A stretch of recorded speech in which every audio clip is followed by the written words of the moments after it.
Hello, this is the Torg Eternity Delphi Council Debriefings, where the storm has a name. We are your hosts, Lehman, Jay, and Mark.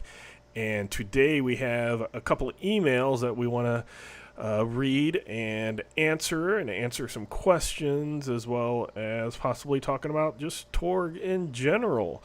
So this first email is by Philippe. And it says, "Hello, Lehman, Mark, and Jay. Thank you for your very interesting and engaging podcasts.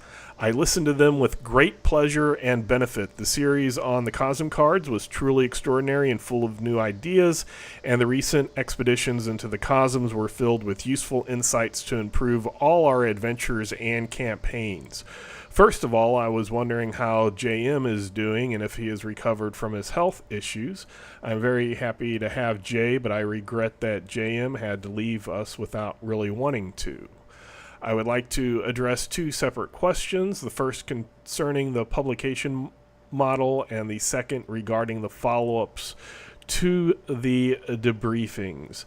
So JM hasn't said much to me, but I think Jay had some information that you had found on the interwebs.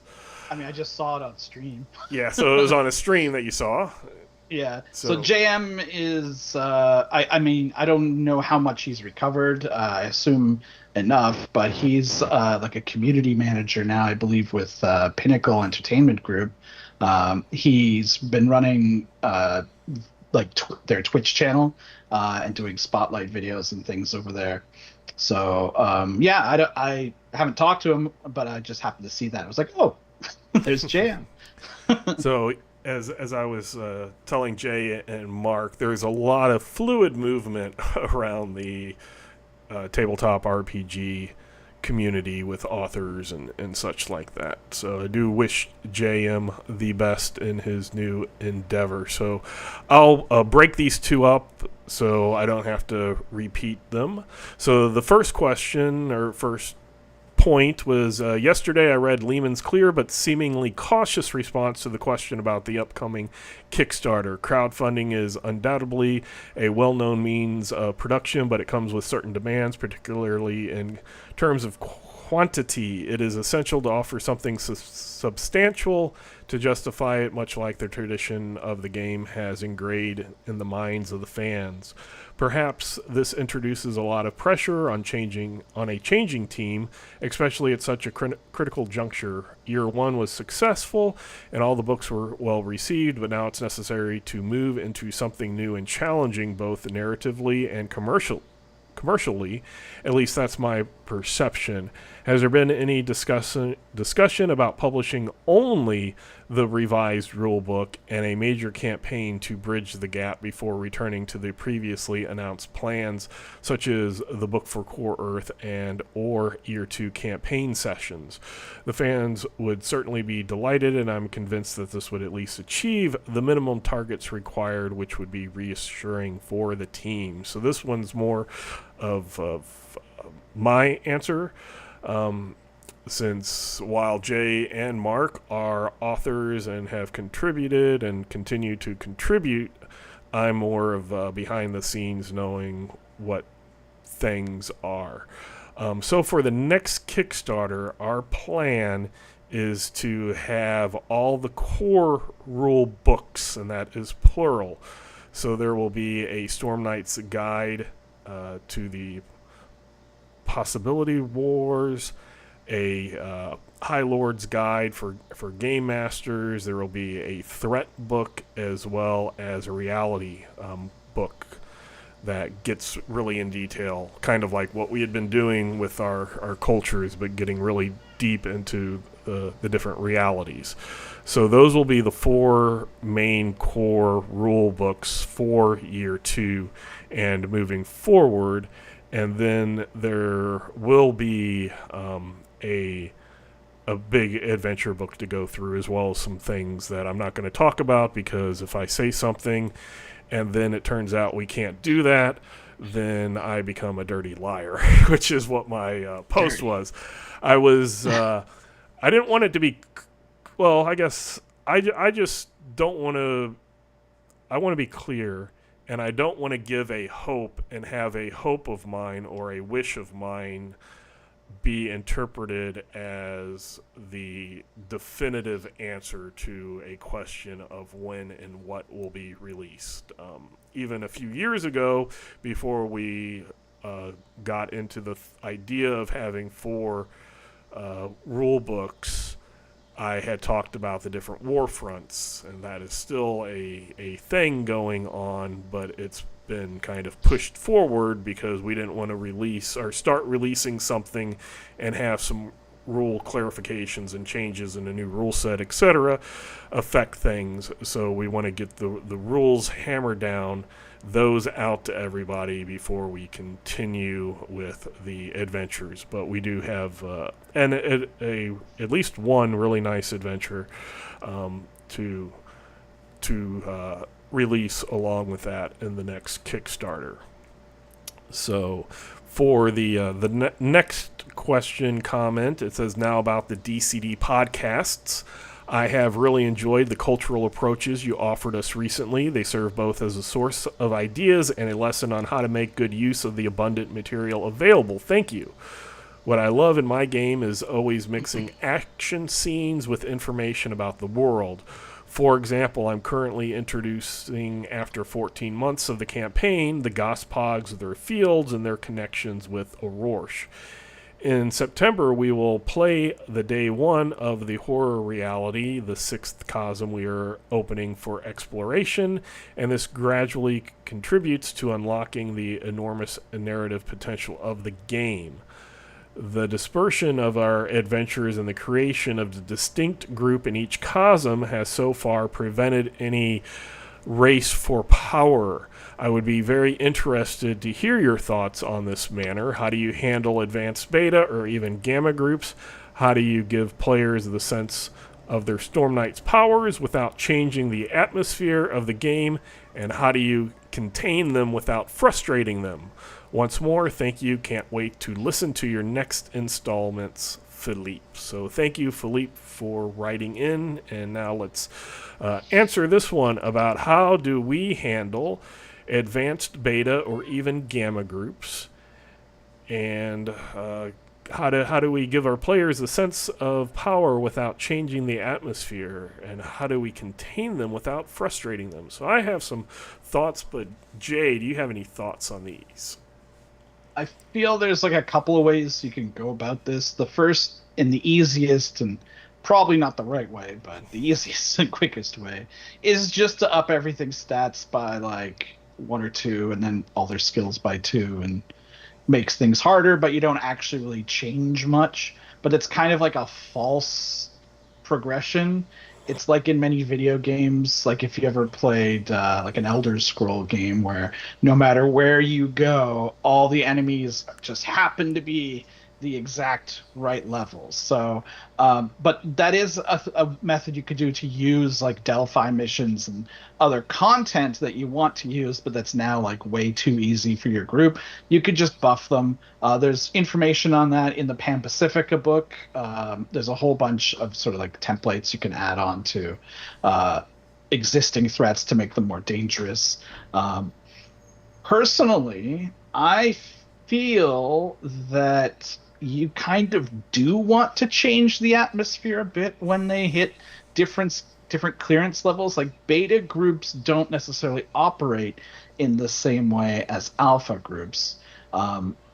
They're sent on totally different types of missions, and then once you hit gamma, you are like the X-Men, basically. You're like almost like the superheroes of the Delphi Council. You're going up against the big threats. So it's kind of like alpha is the Delphi Council will send you off again, to find things out generally. Beta, they send you to stop things. And then at gamma, you have to go find stuff to do. I also like putting players into more of a leadership role. Once they get into like the high betas, they can start actually giving missions to alpha. One thing that's pretty interesting, it kind of works a little bit differently than your standard Torg campaign, is to give a group an area that they control and that they're responsible for. I did this in Tharkold's, and I would give the players' missions, like potential missions, like scouts would report things, and then they would have to choose what they wanted to do. And I kind of played this like XCOM, the old. I haven't actually played the newer ones, but the old XCOM games where there's multiple threats. You could deal with one or two, but whatever you don't deal with, it then has repercussions on the world. So once they get into higher clearance levels, their decisions matter more. And I think that's the biggest thing. But every once in a while, you also want to just throw a horde of shock troopers at them that they can just like totally waste with no problems. And that lets them feel really powerful. You want to give them a chance to feel powerful in showing their power disparity, but then you also want them to face dramatic threats that have real repercussions of scale, so that the campaign itself kind of keeps going up and up and up.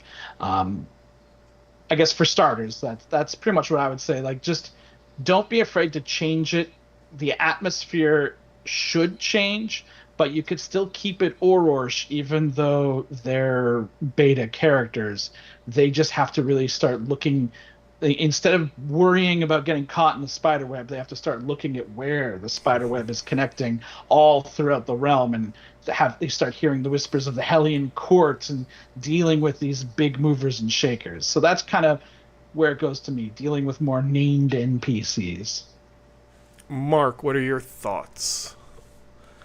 I want to mirror a bunch of stuff that Jay said. Absolutely. Don't stop. Unlike other games where you have challenge ratings, and when you're a certain level, the lower stuff you just don't see anymore, and everything's always at parity, moving up and moving up and moving up. Torg Eternity is not like that. You could certainly go that route, but you're going to discover very quickly that first or second encounter is going to drain your Storm Knights of resources, and they're going to become victims of the third and the fourth encounter because they just don't have any more juice to throw at the problem. As Jay said, don't stop throwing mooks at your Storm Knights, because characters take on these abilities and they want to feel powerful, and the way that they feel powerful is they exercise that stuff on what they're doing, and they see those things happening, and they get to use their abilities and see them come out, and they get to be powerful, as Jay said, and that's important. You don't want them to not be able to flex their muscles and watch that happen. By the same token, you need to present them with threats that are actually threats, because they've stepped up, and that's fine. One of the ways you can do that without becoming too risky is you can look at dodge and toughness and wounds, and possibilities to a lesser degree. Let me start by saying this.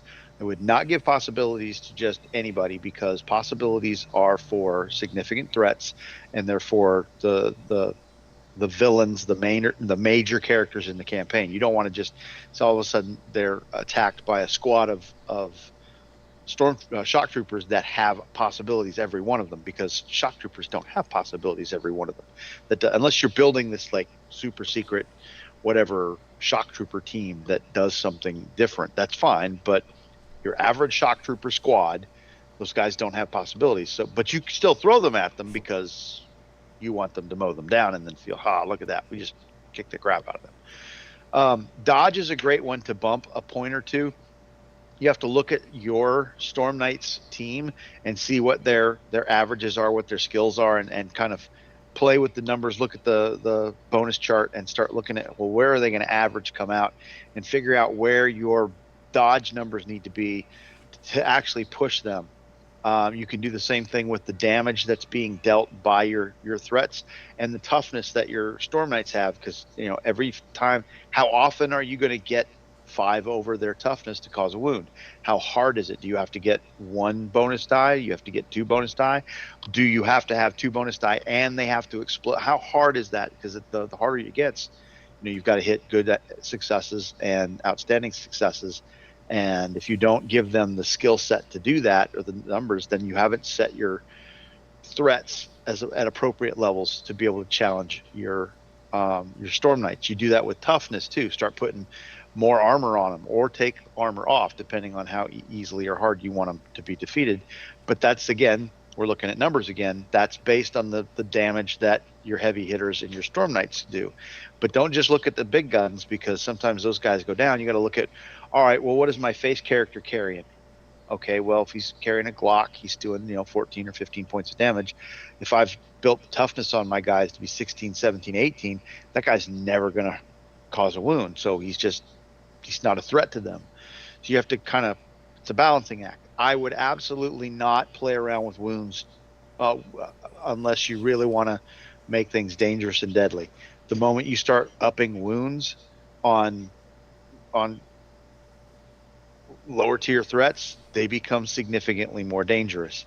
I would not do both dodge and toughness and damage and wounds, because the math is the math, and it becomes, now instead of I've got to spend resources to get the one wound to get the guy out, now I got to spend twice as many resources to get one of them out, and you've thrown 3 per Storm Knight at me, and so now I just don't have it's a disparity of resources and you can't get there.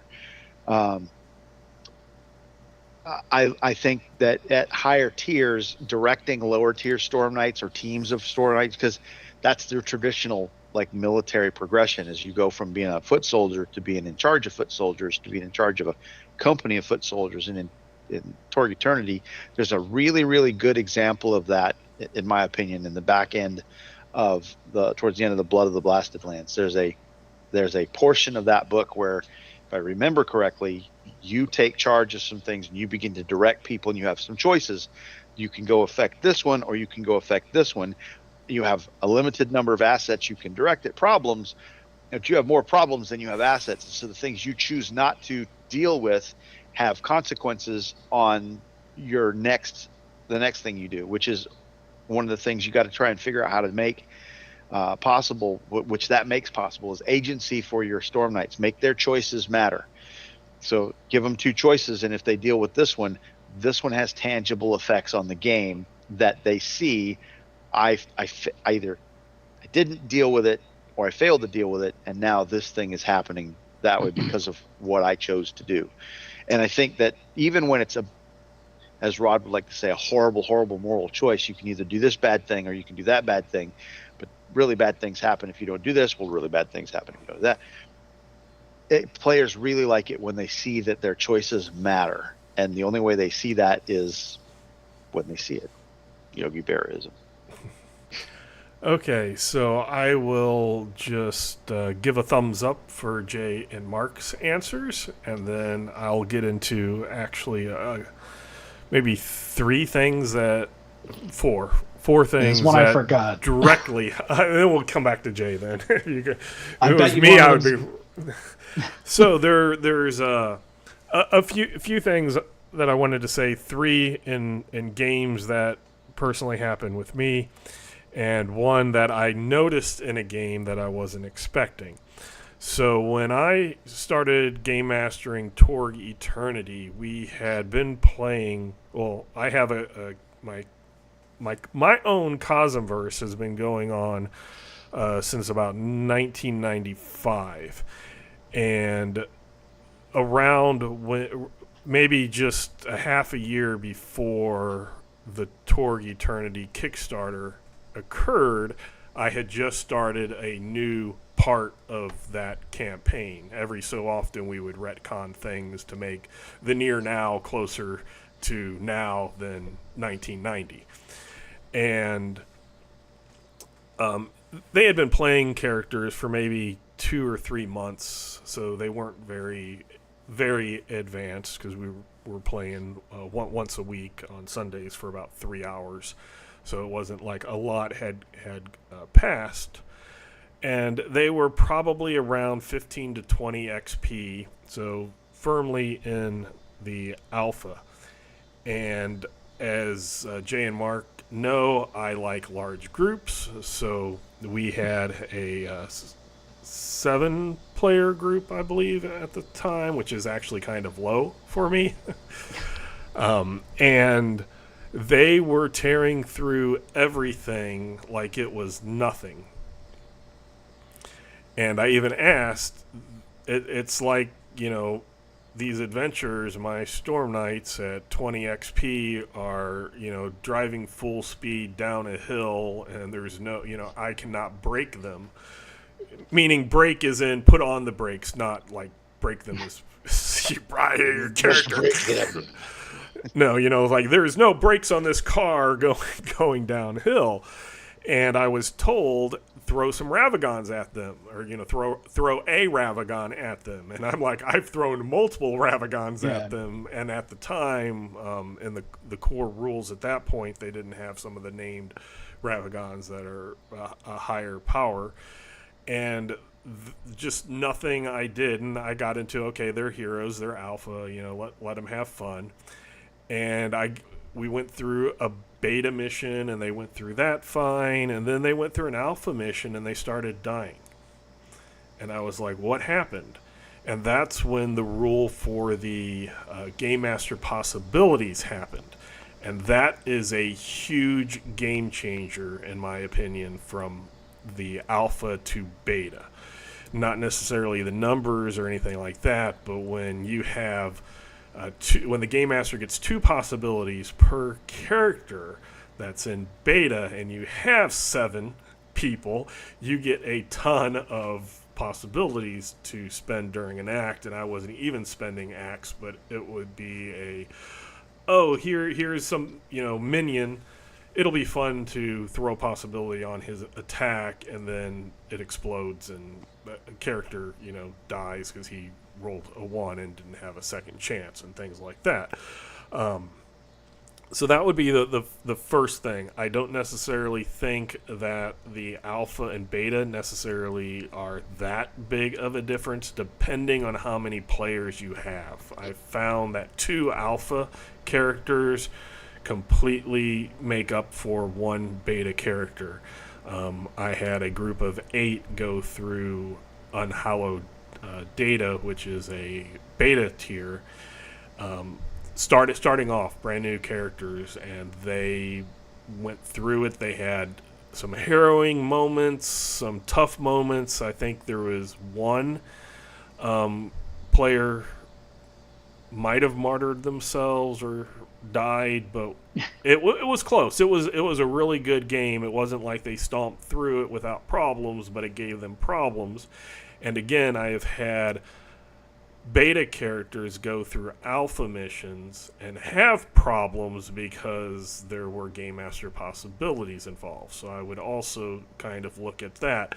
If that ends up being a problem, I would highly recommend you do a 1 possibility at, say, 50 when they get to beta, and then when they get to 100 XP, then throw that second possibility on, so you and your party has gotten into understanding how those can significantly change things.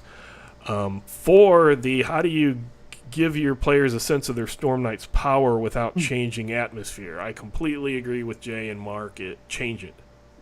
That's what your Cosmverse is supposed to be. It's not supposed to be the official. We give official things as here's some things that we think are cool.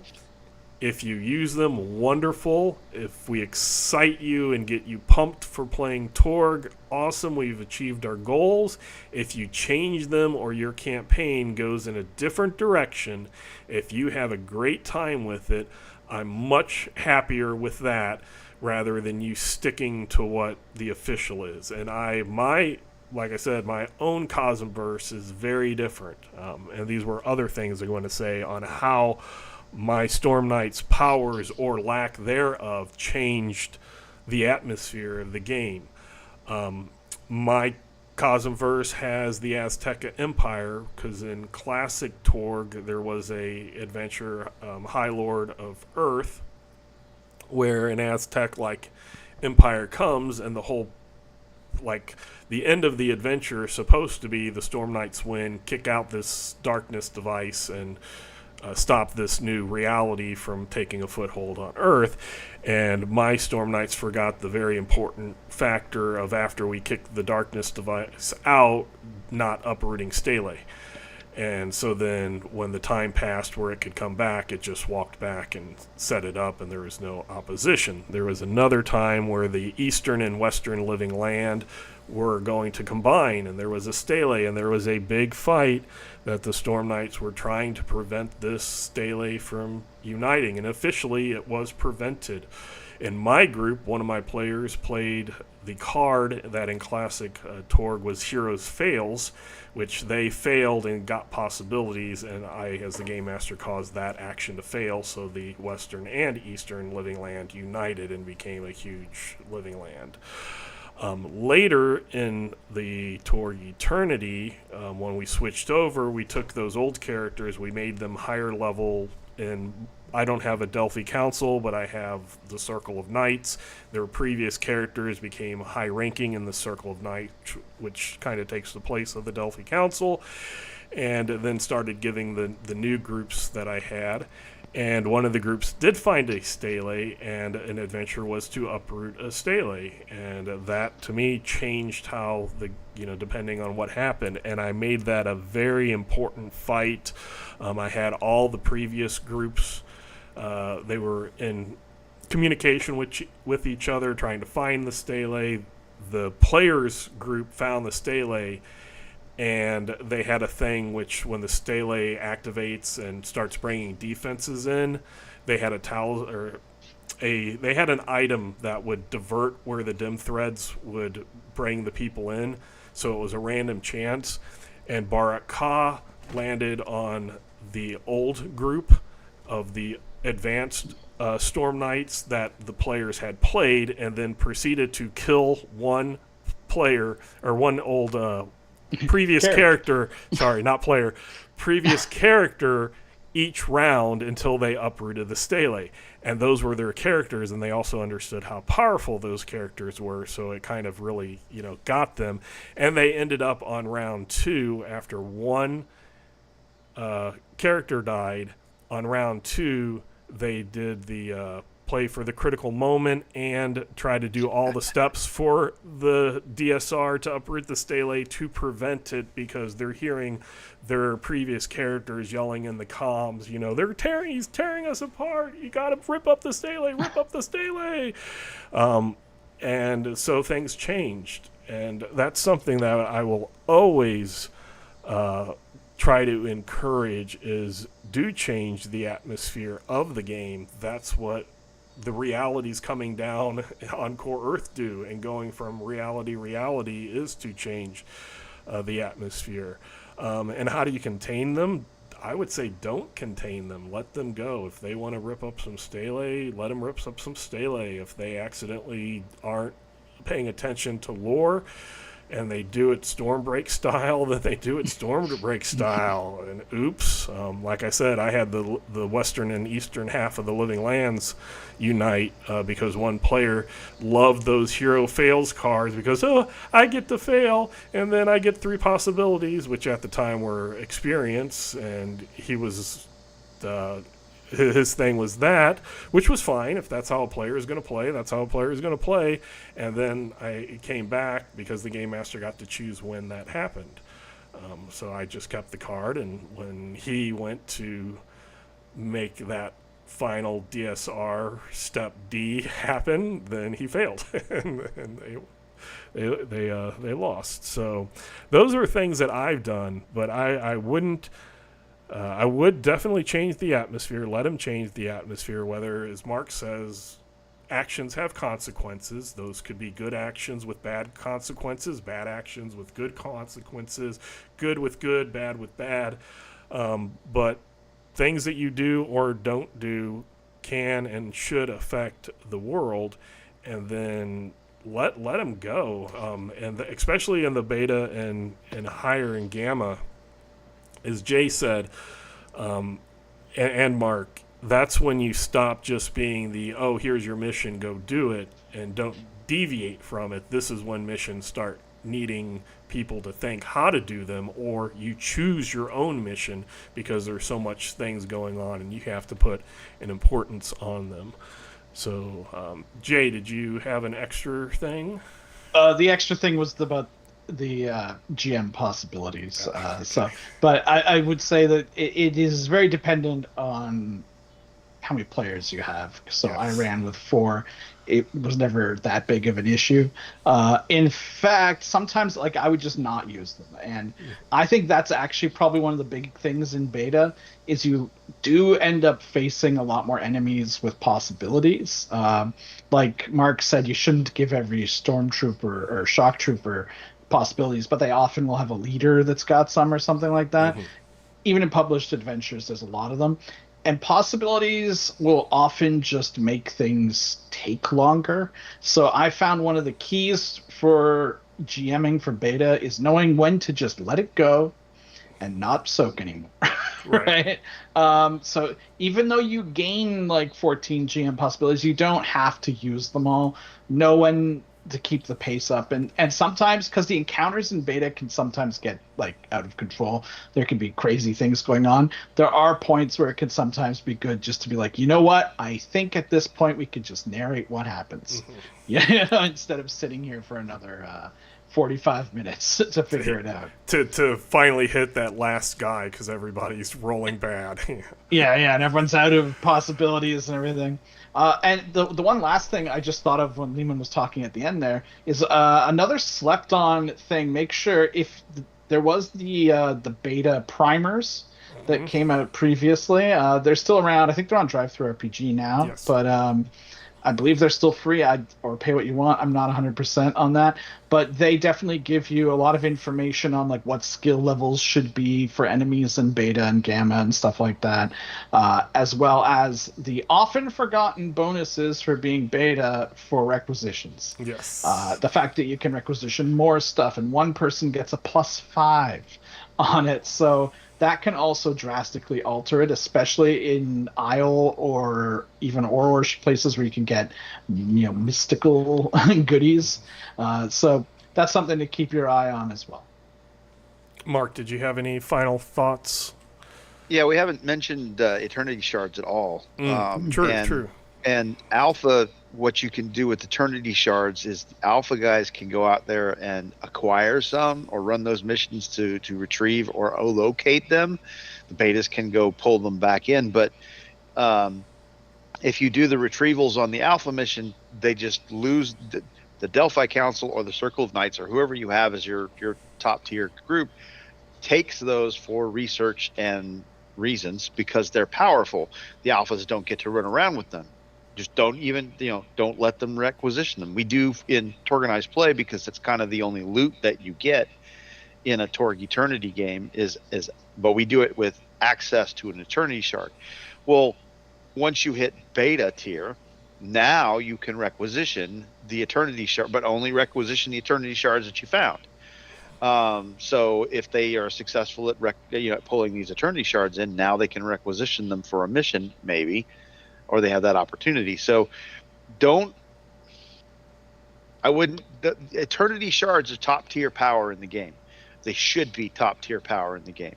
A lot of times you make them up as I don't want to say a throwaway, but as a reason for people to be there. This has come to our attention, it's there, or it's producing a reality in another reality for me to fulfill the rule of 2 or something like that makes it interesting, because why would shock troopers be in the middle of the living land? Well, because there's an Eternity Shard that's producing the Nile Empire zone in 100 meters around it, and okay, they found a way to do something with that, and they put it in a cart and move around, and now they've got this Eternity Shard that helps them do whatever they want to do in the living land. Well, now you got to come up with a reason for them being there.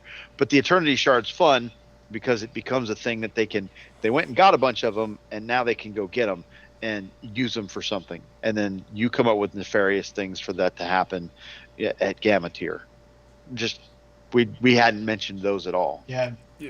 I would agree. Eternity Shards are something that you and your players are going to appreciate, that when they are in alpha and returning them, that then when they are at higher clearance levels, they are getting those to use as the Delphi Council has determined, this is what it does, this is how to use it, okay, now use this in the place it's supposed to be used, or this can give you an advantage. So that's a good point.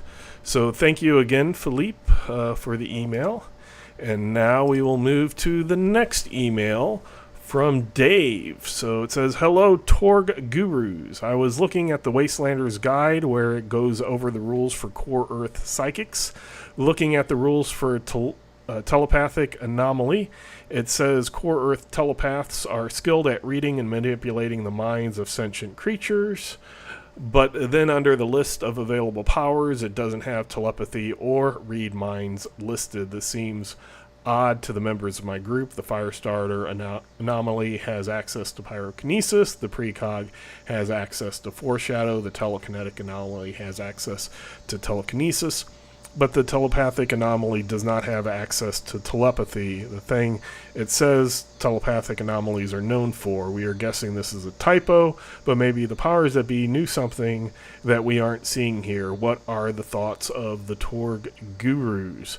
So I know that this was asked a long time ago when it first came out, actually about the skill itself.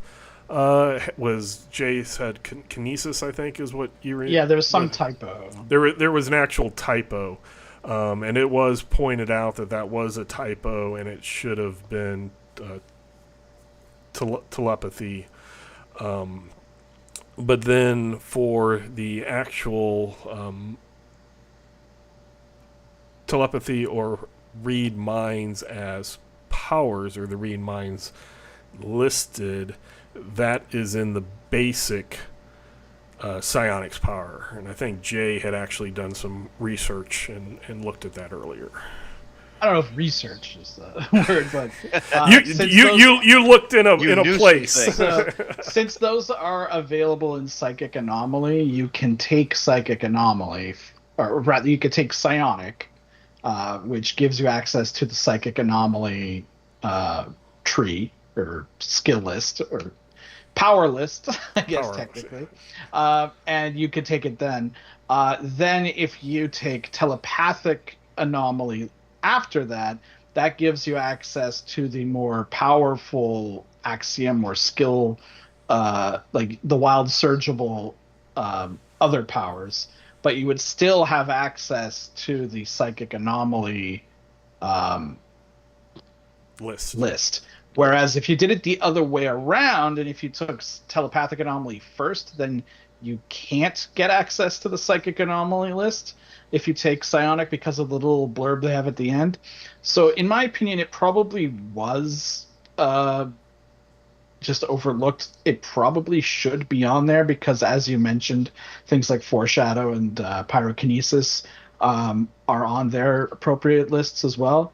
But it is still, if you're like a I must do this rules as written kind of person, you can still do it right. Just take Psionic first, then take Psychic Anomaly. Telepathic Anomaly. But just not take the. Just don't do it the other way around. Or don't take things off of the first list. Don't take any kinesis or precog powers. The other option, I mean, if you're not. If you are willing to just not do rules as written, like I think it makes total sense to add those. Just put it on the list personally. Yeah. Yeah, and I do know that it has caused confusion because when Tharcold was written, the way that everything previous to it was, you would get that first perk, whether it was the spellcaster or the psionic or psychic, you would get those first, and then you would choose kind of an advanced form that would give you a new list. And with the Tharcold, it flipped it because they kind of took away the base one from the core book and then made it so that you took whether it was the Institute or the Way of the Race. And then you chose Psionic, that perk, to get your 3 additional ones. Mm-hmm. And then, so with even though this was written in the Wastelander Guide and was Core Earth stuff, it was written about the same time. So I'm sure there was some confusion.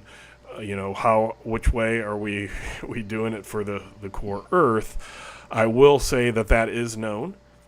and it is being addressed. And it will be clear on how that works for year 2. So then there's a second question that says, I was also curious about the new character creation book that you're putting out. I noticed that some of the backer perks made it into the Pan Pacifica sourcebook. For those of us who made a backer archetype, or 7 in my case, will the rest of the perks created for the backer archetypes make it into the one-stop shop character creation book? I'm proud of most of mine, and it was my understanding when we worked with the developers to create them that we would be officially adding to the game. So my understanding, and thank you, Dave. And it says, thank you, Dave. And then I, as Lehman, thank Dave for this email. So a double thanks. One to me, one from me. So Dave, I, until Pan Pacifica, was not involved in the backer archetypes.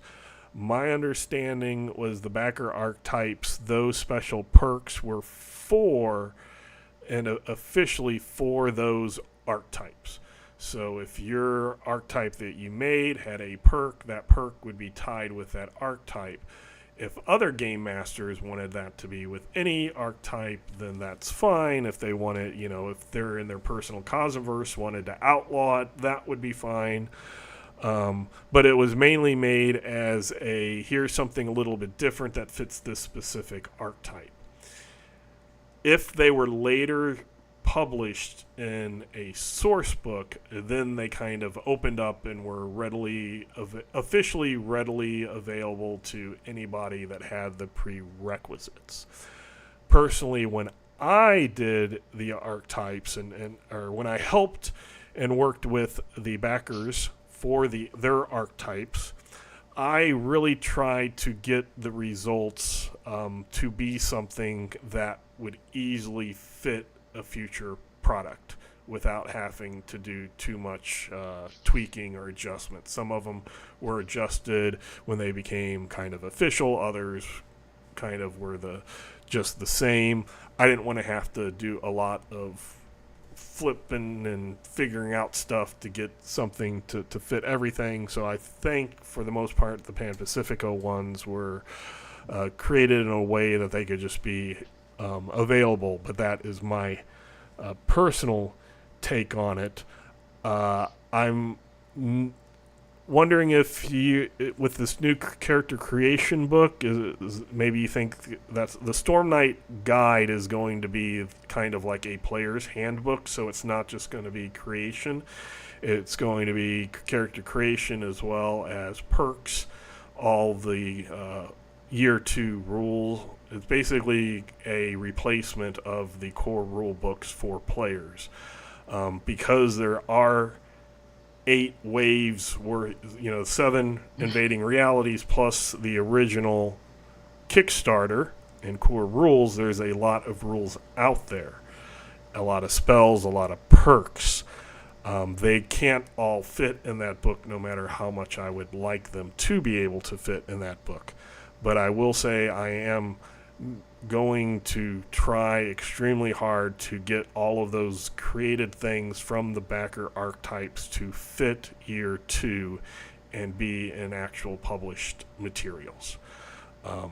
Again, from the last email, I'm not saying when. I'm not, because I don't want to. I don't want to say, "Oh, this perk is coming in this book," and have to switch something out at the last minute.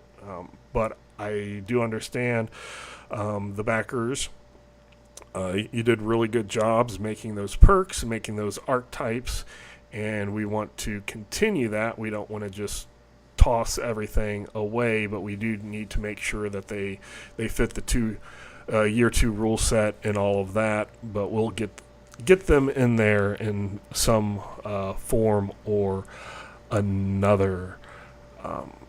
So thank you again for that email. That one was more of just my answering those questions about. So it's not a new character creation book. It is a new player's guide that will have character creation in it, and it will be both some basic archetypes in it, so that if you just want to grab a sheet and run with it, you can, as well as if you want to start a character from scratch, it will have both rules, both available ways of making and starting with a character available is our plan.